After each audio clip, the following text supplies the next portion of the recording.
सल्लल्लाहु अलैहि या रसूल अल्लाह व सल्लम अलैका या हबीब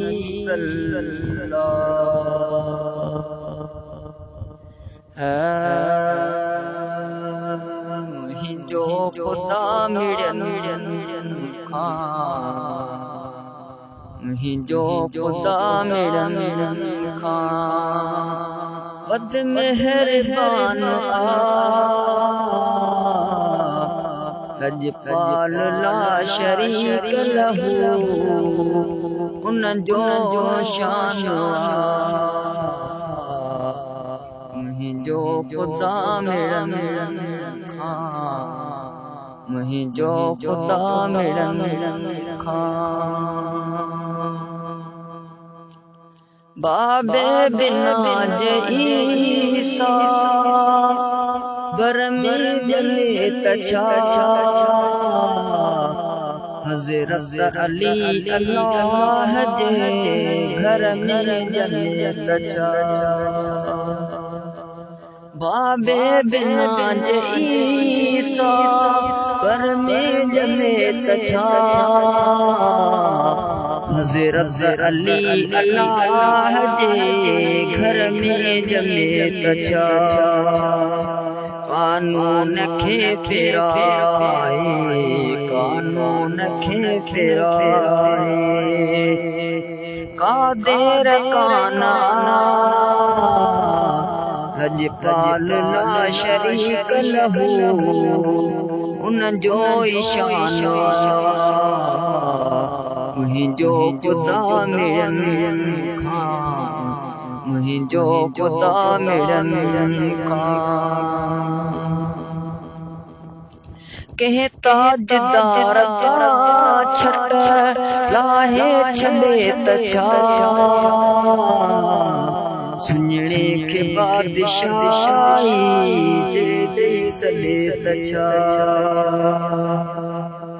के ताजदार का छट लाहे छले तछा सुञणे के बादशाही जे दे सले तछा दाता जे कुदरतन जो दाता जे कुदरतन जो अजब दास्तान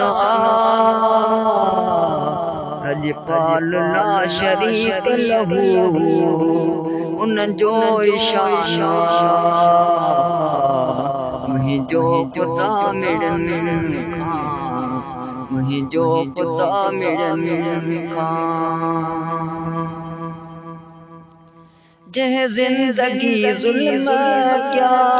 उनखे घिरे तछा आबिद सजी उम्र जो कैदी करे तछा जह जिंदगी जुल्म क्या उनखे घिरे तछा आबिद सजी उम्र जो कैदी करे तछा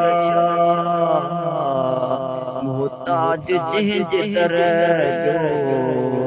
मोहताज जंहिंज तरह जो सारो जहान लजपाल ला शरीक लहू उन जो ईशान मुहिंजो खुदा मिड़न खां मुहिंजो खुदा मिड़न खां दर पंहिंजे तां धिकारे कंहिंखे नथो धणी वठंदो फरियाद तो खां तूं आ खणी दर पंहिंजे तां धिकारे कंहिंखे नथो धणी वठंदो फरियाद तो खां तूं आ खणी हिक मिंट में महेश्वर, हिक मिंट में महेश्वर, मुश्किल आसान लजपाल ला शरीक लहू, उन जो ईशान मुंहिंजो खुदा मिड़न मुंहिंजो खुदा मिड़न वध मेहरबान लजपाल ला शरीक लहू, उन जो ईशान